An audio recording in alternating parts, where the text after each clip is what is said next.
So for the people who are watching this right now, remember Wahine Capital and WAO because we need your money. Hi, I'm Isma Hussein. I'm an ambassador for Women's Aid Organization, and this is Spotlight, where we focus on women in leadership. Today, we're going to be speaking about something that is largely overlooked in our society: financial literacy among women. And our guests here today are not just passionate about the subject, they have created a platform to help women take charge of their finances. So we're excited to have the founders of Regina Capital, Regina Rahim and Sherry. Thank you so much for taking time out of your busy schedules to be with us today. Thank you for having us. So Regina, please introduce yourself. We'd love to know more about you. Thank you, Isma. So hi, I'm Regina Rahim and I'm the founder of Wahine Capital. I'm basically, I left corporate, full-time corporate employment back in late 2021. I'm a mother to 2 adults and the only surviving daughter to septuagenarian parents, and of course the better half to my husband, you know. So yeah, that's me in a quick intro. And that's basically who I am. Yeah. Thank you, Regina. And Sherry, how about you? Yeah, my name is Sherry. Prior to Wahine Capital, I was with Sisters in Islam, so very much involved with WAO work as well during that time. So I was there for a while, heading Telenisa, our hotline for Sharia matters. And before that, I was in capital markets in the Securities Commission for the longest time. Yeah, and after that, Wahine Capital is excellent. It marries both human rights, women's rights, together with finance. So that is the intention going forward. Thank you. So we have with us 2 very admirable, successful women, and I believe we have a very moving story behind why the Wahine Capital was founded. Could you share that with us, Regina? Thanks, Isma. So essentially, I was in investment management for about 25 years. So back in 2019, I was actually on the lookout of figuring out what to do post-retirement. So I think I was about 48, 49 at that point in time, and I thought, because I like mentoring, I thought coaching was the way to go. So I had decided to enroll in an NLP course, which is basically neuro-linguistic programming, and that to do a coaching course for that. That was my idea at that time. So just so happened, COVID hit, the lockdown hit, and my sister was also at that point dying. I guess it was a way of me trying to cope with myself and all that. So the NLP was actually a very good trigger because it taught me on how to deal with all those issues that were going through my head. And fast forward to October 2020, my only sister passed away. And essentially, whatever that I had thought at that point in time, I was thinking and having to deal with the administration part of her death, of her passing. Then I realized that it's a lot of manual work, right? And thankfully, my father was a very organized man, so he had organized a lot of my sister's documentation. But again, it was still in different drawers, different places, right? So on one of our walks during the lockdown, I had mentioned this to Sherry. I said, perhaps this is something that we need to do. I think I wanted to set up a digital vault whereby, to make it a lot easier for people to organize their information so that when it comes to death and everything else, you don't have to be worrying, and having to figure out where to get all that information. So that's basically the trigger for me to set up Wahine Capital, and so it went beyond coaching, right? I just realized that I could actually help a lot more women instead of just doing the coaching. So that's my side of the story. Thank you for sharing such a personal story. So Sherry, I'm curious, why is there such a big gap when it comes to financial literacy between men and women? Yeah. I mean, I think, well, maybe just a little bit of, stats in the beginning. So there's a point system developed by OECD. So the average in the world, across the world, there's a gap between men and women with regards to financial literacy. It's about 4 points in general. Obviously, the range is quite big. Fortunately for Malaysia, it's a little bit under 4. So that's something positive. Women do have access to financial information now. I think also because we're a very digitalized society, but there is still a gap in terms of the amount of wealth and what we do with that wealth between men and women. So women invest less. Women tend to keep their money, in cash or FD, simple kind of financial management compared to men. And I think that is a historical, cultural issue. So if we think back, I mean, women started working en masse during the Industrial Revolution, 1970s really, we started going into the factories and I think my mother's education, my mother's generation was one of the first to be, educated, to receive high education. So we have some ways to, I think, catch up in that term. Wealth has always been in the hands of men. So this issue of finance has not been socialized. There is a stereotype that men are in charge of finance, and there's a generational, I think both in terms of knowledge as well as in terms of, the ability to support each other. So peer support is also not there. So I think this issue of the larger issue of inequality is very relevant to the issue of financial literacy. So when you don't work, when you're not educated, and with that comes mobility, you can move around, which means that you also becoming more and more part of the economy, part of consumerism. All these things are sort of connected to make us more financially empowered as well.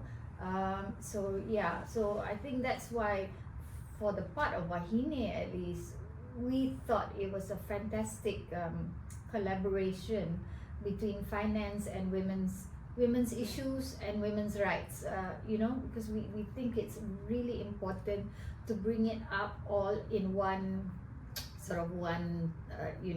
one issue. It's all connected, right? So that's, I think, my take. I mean, there are a lot of cultural barriers that are also affecting our ability to access that finance and access the information, the knowledge connected to it. So it's part of a larger issue then.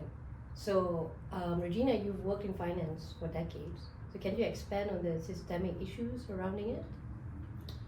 Well, okay, let me just share with you some stats, right? So for instance, at the age of 54, based on the EPF annual reports, women have roughly almost 1/3 less retirement savings. That's one. But interestingly, and also there was a Monash study that said that the higher you get in terms of within the corporate ladder, the bigger the pay gap. So by the time you get to the manager's level, there's about 20%. So that's two. Then if you look at the number of bank deposits in Malaysia, it's based on 2022 numbers, we've got about 1.08 trillion in bank deposits. But what's interesting, women actually hold 700 billion out of that. So, which means that's a very significant number, right? So you have a lot of bank deposits, yet retirement savings, 1/3 less. Then you've got the fact that you're being paid less as well, the higher you go. So if you look at, compared to regionally, we've got more women on boards compared to our regional peers, like Singapore, for instance. So we hit the 30% mark last year, right? So, which is good. But at the end of the day, what's really interesting is that why is it that if you look at the number of women graduates as well, there's basically most of us have a higher education, right? Tertiary education. Why is that pipeline not growing, right? So that's where what Sherry was saying. So at the end of the day, it's also cultural, right? We live in a patriarchal society. So no matter how highly educated you are, chances are when it comes to caring of the children or caring of the parents, it all always boils down to the women, right? So I used to be a managing director of a Japanese asset management company, and the asset size was about 30 billion ringgit. So it was massive. I had I was, at one point I was in Singapore 3 days a week, KL, but my children would still call me, right, and say like, Mom, I need this for school and stuff like that. So you were always on the ball, right? So you've got those structural issues. So women, if you look at the statistics in regards to women falling off in regards to work, it's always that early years of having children, right? Because it just doesn't make sense economically or emotionally or physically for you to be doing everything, right? And I think my generation probably thought, okay, we're like superheroes, let's do it. But I think the younger generation realizes that, hey, I can't do it alone, and I think that's healthy. So I think that's one of the things that we really need to look at, how to actually change the structural issues to actually leverage the fact that we actually have more bank deposits than the men, right? So we actually hold the purse strings. So what's happening here? Mm-hmm. So you touched on something very personal, that is women having kids and being in charge of caregiving. But what about divorce? You went through divorce. Yep. So could you share with us your experience, and also if somebody is going through divorce right now as a woman, what are the necessary steps that she needs to take, and other things that are often overlooked by them?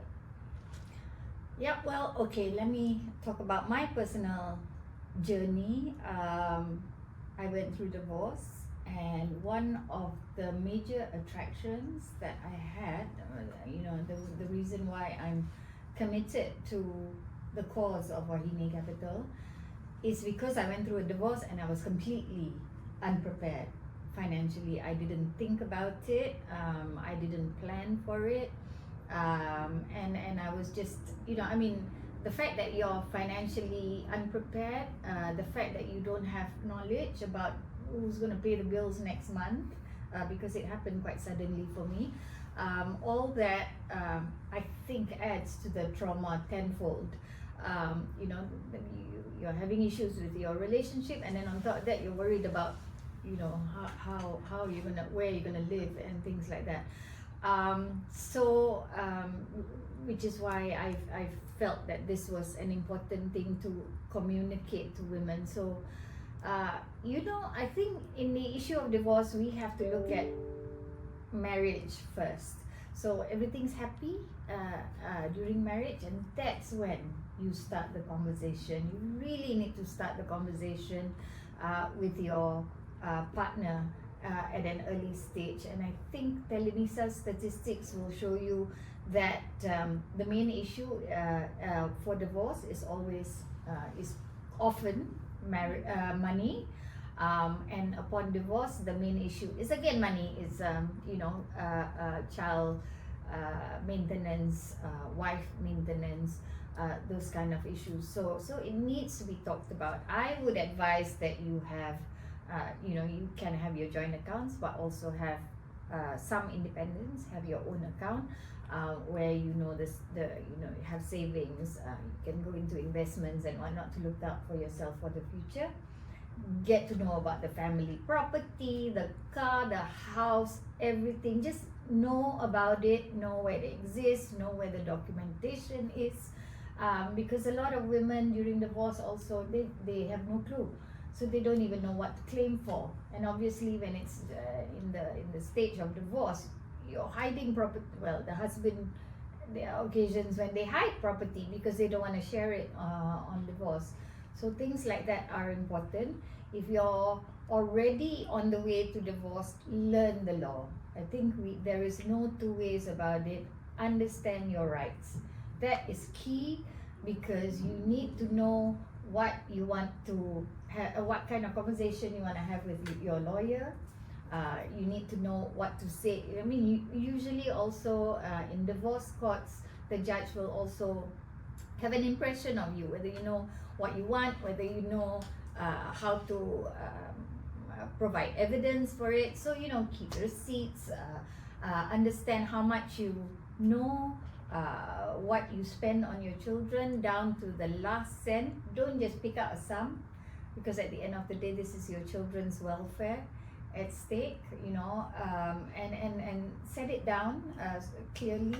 Show that you are not asking what is not reasonable, and I think that gives you a better chance. Obviously, I think if we talk about gender biasness, and all courts are also an issue, but this is one way of getting to it, and just get to know the information. We ourselves are trying to put out a lot of information on rights in divorce and how to make a claim and things like that.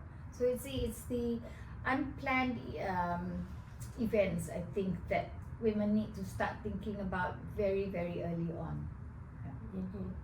Yeah, if I can just add in, I think Sherry emphasized if you're going through a divorce or contemplating, right? But I think even if you're excuse me, even if you're not, you need to know your rights, right?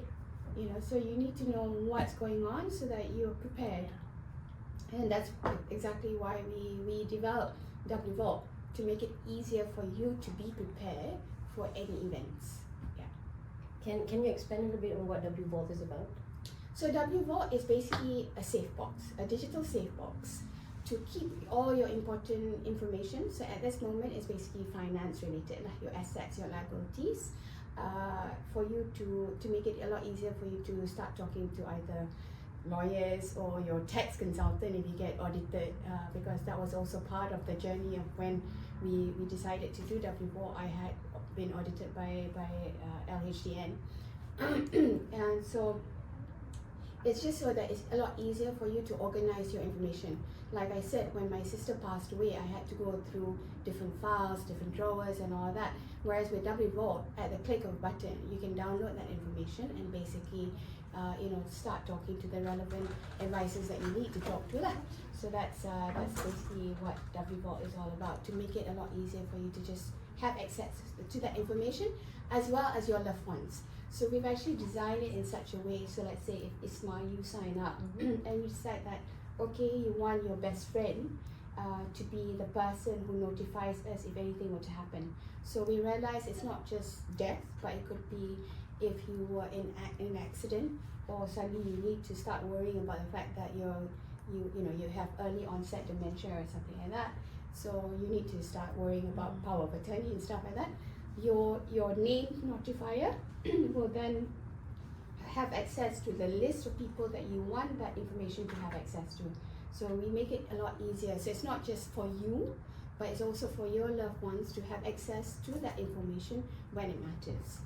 And we've also added a network of experts. So because we know that at the end of the day, no matter how good or how clever you are, it's always good to have a sounding board, right?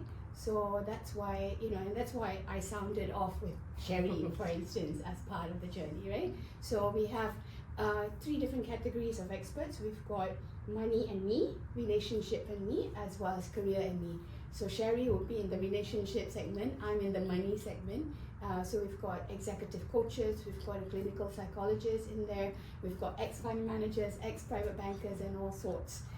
So that access is free for initial consultation for our users, but you have to obviously be a user to have access to that network. Yeah. Okay, so you've talked a lot about financial decisions in the case of death and divorce, but whether we realize it or not, women actually make a lot of financial decisions. Groceries, clothing, all these things. Do you think women are getting enough recognition for that?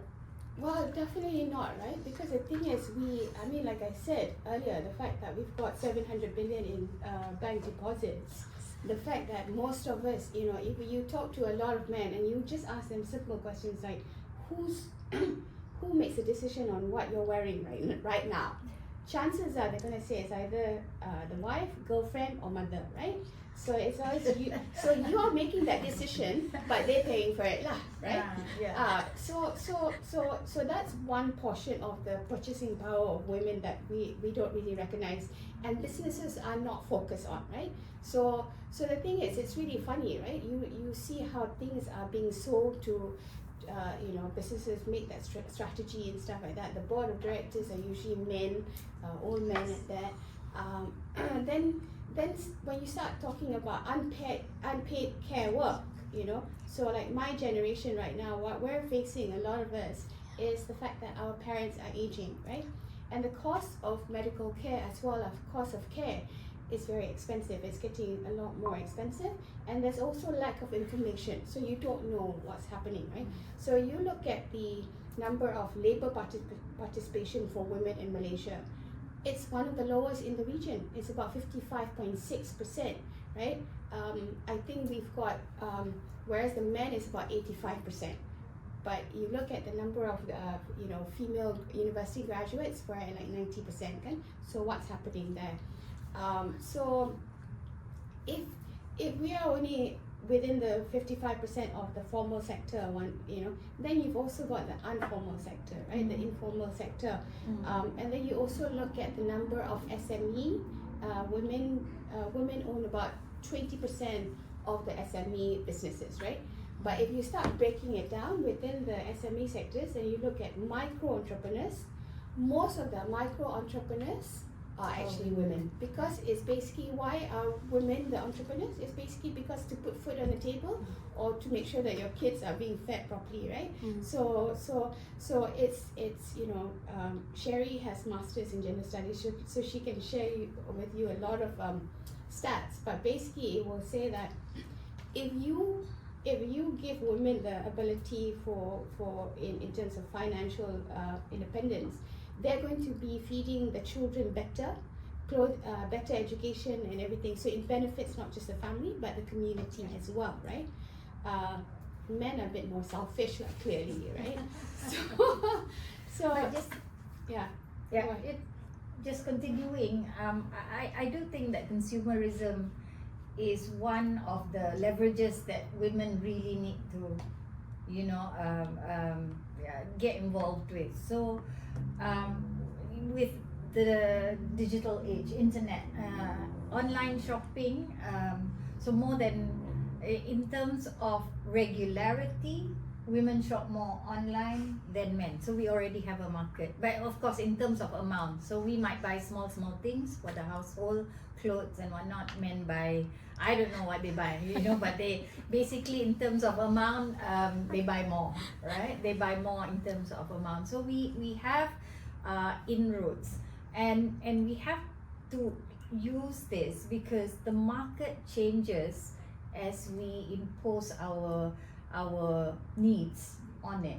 So if you look at cars, family cars, it's like every car company has a family car because women started driving their children. If you look at financial literacy, because our generation are all now educated, we're mostly working, at least in urban centers, we have money, we want to know what to do with it. So you see financial literacy, investment products, all targeted to women, cropping up everywhere in the last maybe decade or so. Simple things like would Barbie have done so well at the cinema if women couldn't afford to go to the cinema?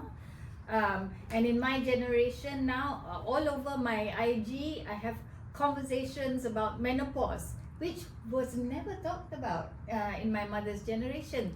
The reason is because doctors know that I can spend money because I want medical interventions to manage the kind of symptoms that I'm going through. So the market also responds as long as we have the economic power to make it, to make it change. So that's an important factor to bear in mind. I think the internet is a real leveler in terms of access to information, as well as access to products, and access to communication, so that we can actually define what a woman needs. A woman's shaver is not the same as a man's shaver, and so we need certain things different from the men. The medical profession is very difficult, is very male oriented, all the science All the behind data, that. So we need to start changing, and it is starting to change, and the main reason is because women have started to spend money on how they live, what they need to live. So that's a very powerful force that we need to bear in mind. I like to share some ILO numbers here, right? So so Kazana actually did a study back in 2018, and it basically said that the time study showed that women spend on average about almost 4 hours extra compared to the men, right? In terms of unpaid care work, and then the ILO actually estimates that unpaid care and domestic work is they estimate it's almost 9% of the global GDP, which is about 11 trillion. So if you start looking into the fact that Malaysia contributes about 0.8% of the global GDP, right? So 0.8% of 11 trillion is actually 88 billion US dollars. So imagine how much money that the opportunity cost that we could have contributed had we been given proper value to this unpaid care. So obviously you've got EPF and all that trying to get more men to contribute for their wives, domestic work and stuff like that, and that recognition is, I think, growing. But the thing is, businesses and governments are not going to really move the needle. So whatever examples that Sherry was sharing earlier, that's very clear in the Western markets, the more developed markets, that's happening. But I think the businesses here are not responding as fast, and I think that will soon change. So you've got about we've got less than 6 years before 2030, before the UN SDG goals, so I think that's created a lot of awareness, but for us to be where whatever examples that Sherry has mentioned, I think it'll take a lot more push from us. So Regina has mentioned that you have a master's in gender studies. Yes, I do. And you used to be involved in Sustained Islam. Yeah. So what is the overlap between financial independence and women empowerment? Okay, firstly, I think we have to think about what financial independence means. It'll mean different things for different people, obviously. But for me personally, is the ability for me to be financially, to have the necessary resources financially to manage on my own, at least in relation to my everyday needs, to my basic needs. And from there, really, what we are looking for women is autonomy, the ability to have decision-making power. It's the same. I mean, when you talk about WAO's area as well, what we want is bodily autonomy. Right now, here we want financial autonomy, and which again contributes to another part of another sort of bucket of the needs in our life.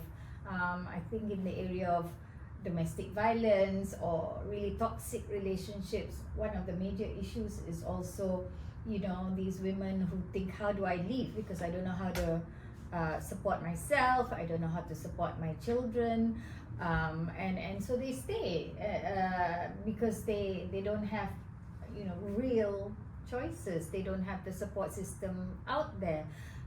So this might be, obviously domestic violence is a very complex area, but this might be one of the sort of support systems that help women get out of difficult situations.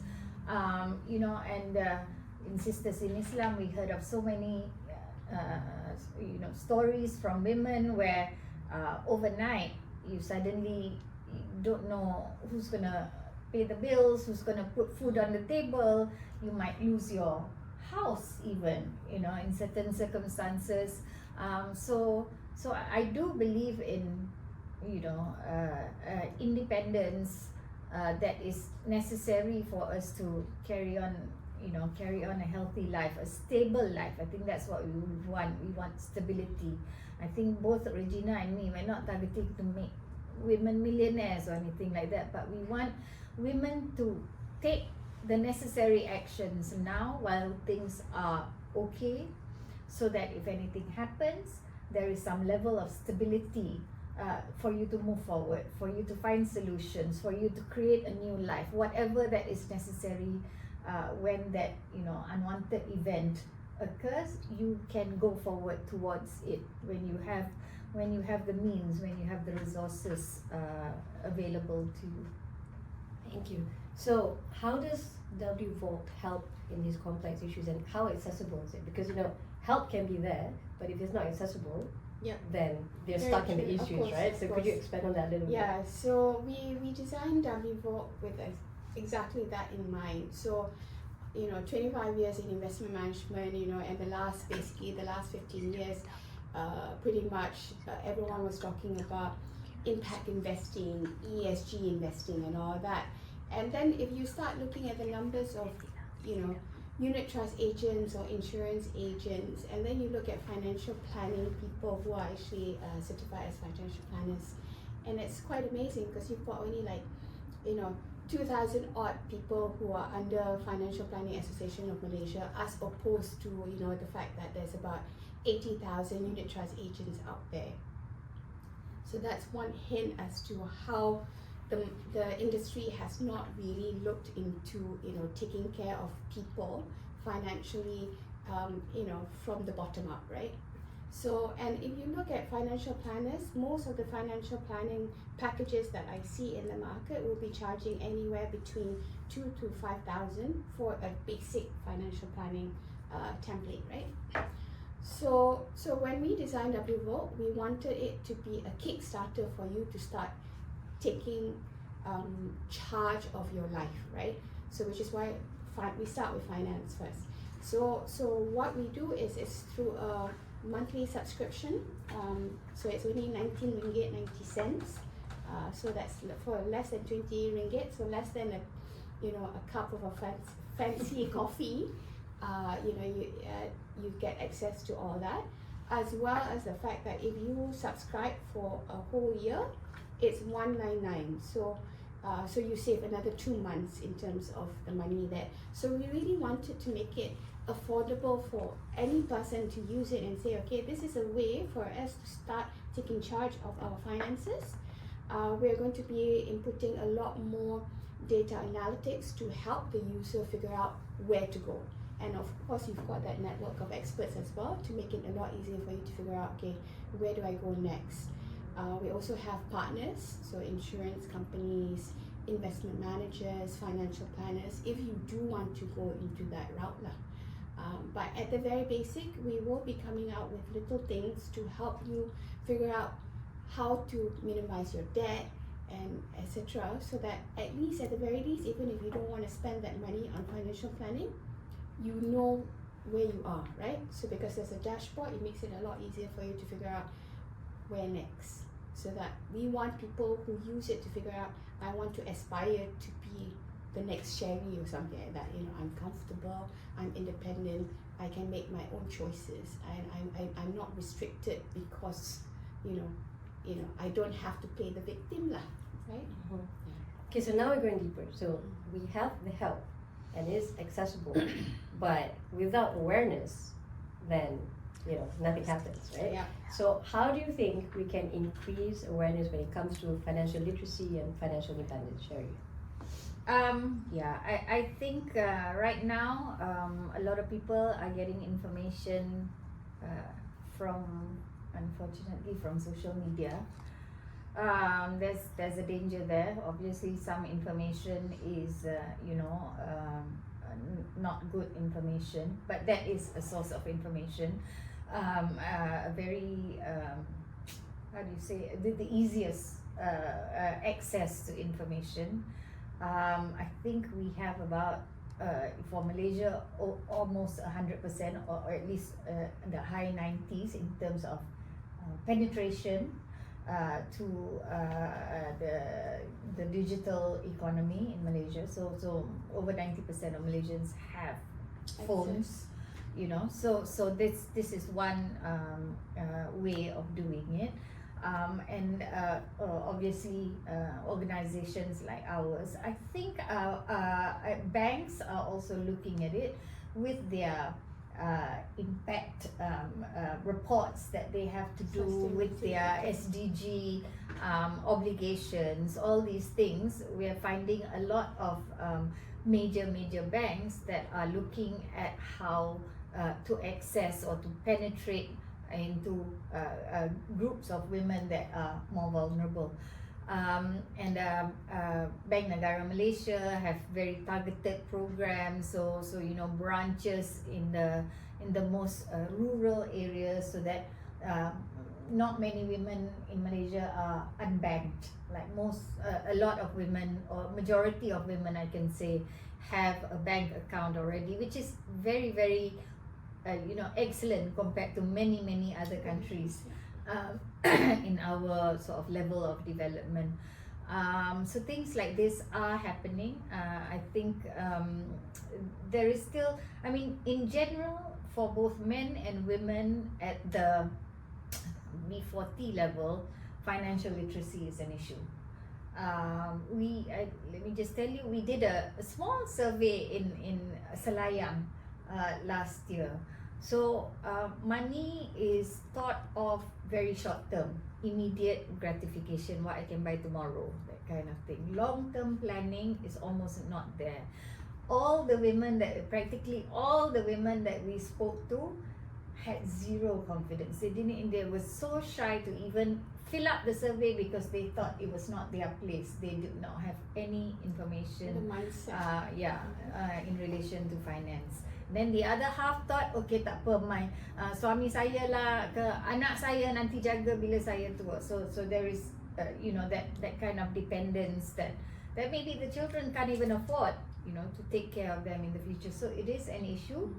But I think when we look at the marginalized community, financial literacy is like a few steps ahead already. We need to look at poverty as an issue, and I think that's a whole separate conversation where you need serious government intervention to support and to bring people out of poverty. But yeah, I think we do recognize that for the marginalized, I think the way to use money, the way to maximize whatever money they already have, that is, the knowledge there is not yet available to them. It is an issue. Yeah, so there's a lot more work to be done. Definitely. in that area. Definitely. So Regina, the theme for International Women's Day 2024 is Invest in Women, Accelerate Progress. So what can SMEs and big corporations do to invest in women, and what are the benefits? Okay, I'm not going to talk about SMEs because I'm not that familiar with the SMEs. Obviously, we're, at this point, we are SME. But, so it's a learning journey. Yeah, so probably micro at this moment. Moving actually, towards honestly. SME. But essentially, because I used to be an institutional fund manager, and I actually still advise institutional investors. So last year the theme for IWD was Embrace Equity, right? So I'm also involved in other women's group like 30% Club and all that. So very happy to see the progress that Malaysia has made. And I like to share some good news. There is actually some good news here. So because of SDG and the social responsible investments as well as sustainability, so you've also got BUSA requiring that all your public listed companies, you have to make reports, right? So out of that reporting, diversity and inclusion actually plays a very big role out of that reporting. And then if you start looking at the institutional investors and the asset owners like your EPF, your Khazanah, your PNBs and all that, which basically make a significant chunk of the local market.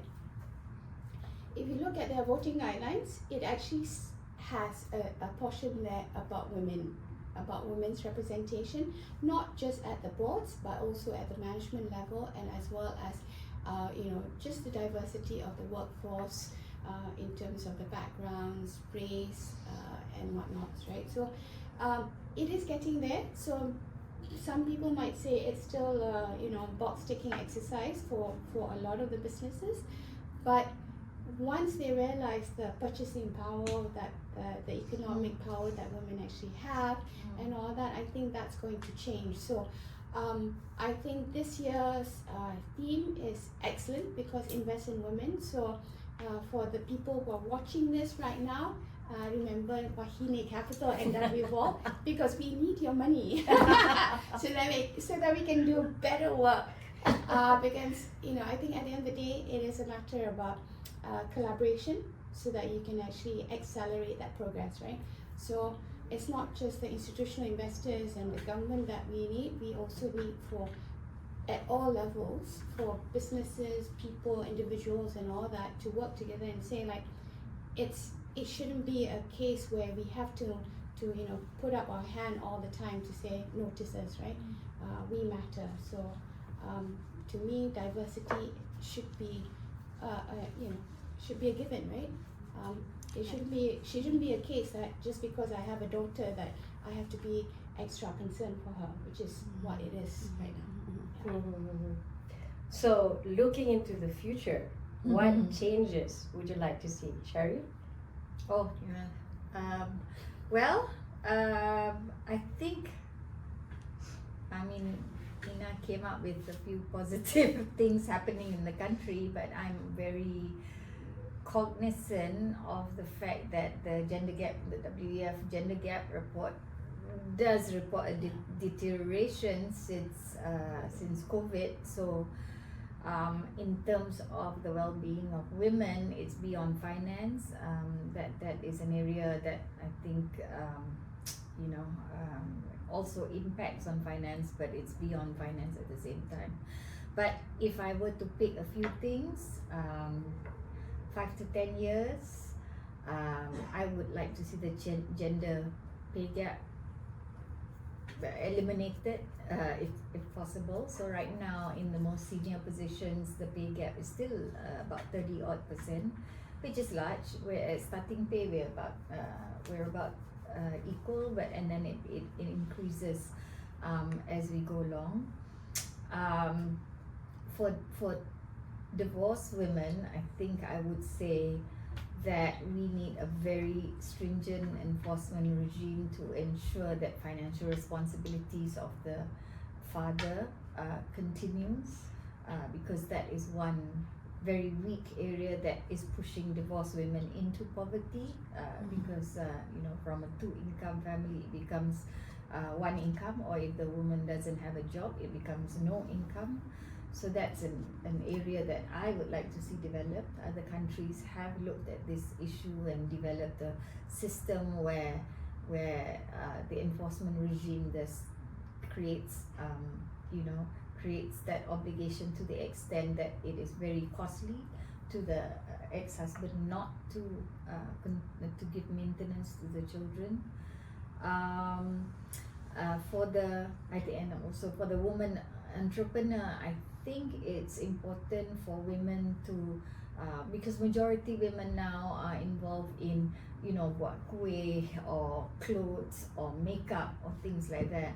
And obviously we're moving forward, but from my experience in Wahine Capital, and we've been touching base with a lot of technology companies, there are not enough women in technology.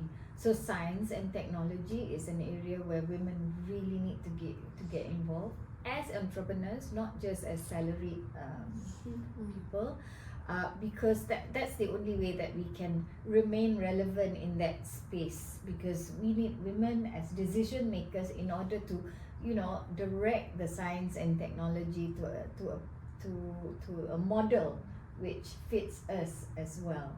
So I think enough lah for 5 to 10 years. Let's see how far we get. How about you, Regina? Oh wow, 5 to 10 years to me, SDG goals is actually very powerful, right? So you've only got about 2,000 odd days if you look at it, if you start counting. So 2,000 odd days can go very, very, very fast, right? I'm a mother, I've got one daughter and I have one son. And you know, I don't think in 5 to 10 years, it shouldn't be a case where it's the individual parent's responsibility to instill what is, you know, a fair, you know, in terms of fairness of the gender roles, right? It shouldn't be down to the individual. It should be a given in society that basically, whether you're born, you know, male or female, that you've got equal opportunities, right? So I think this is where, you know, the individual needs to be pushing for the community to be looking at it from a more collective basis. Another point that I like to share is that, you know, I think, you know, it shouldn't just be looking at it from a female point of view. For instance, we've got about 4 months maternity in Malaysia, but within this next 5 to 10 years, I want to see that the same be given to the men, because if it's given to men, I can bet you anything that the way we manage our businesses, the way we manage our talent, the way we manage everything will be very different, because then it won't be, oh, let the woman figure out how she's going to come back after work, after taking that time off, right? So in Scandinavian countries, the men also have exactly the same time. You don't have to take it at the same time, but it would be nice if if I could turn back time and my husband also had paternity leave at the same time, then I would be less worried. And I think there's a lot more things that you could do as a woman and not think that it's all down to you alone, right? So that would be my wish list for the next 5 to 10 years, and I think that's very easy to do. So I'm definitely on board with that. yeah. Well, thank you so much, Regina and Sherry. This has been an eye-opener for me. I learned a lot about financial literacy. I hope you did too. Please check out Wahine Capital if you'd like to know more. This is WAO Spotlight, and I'm Isma Hussein. Thank you.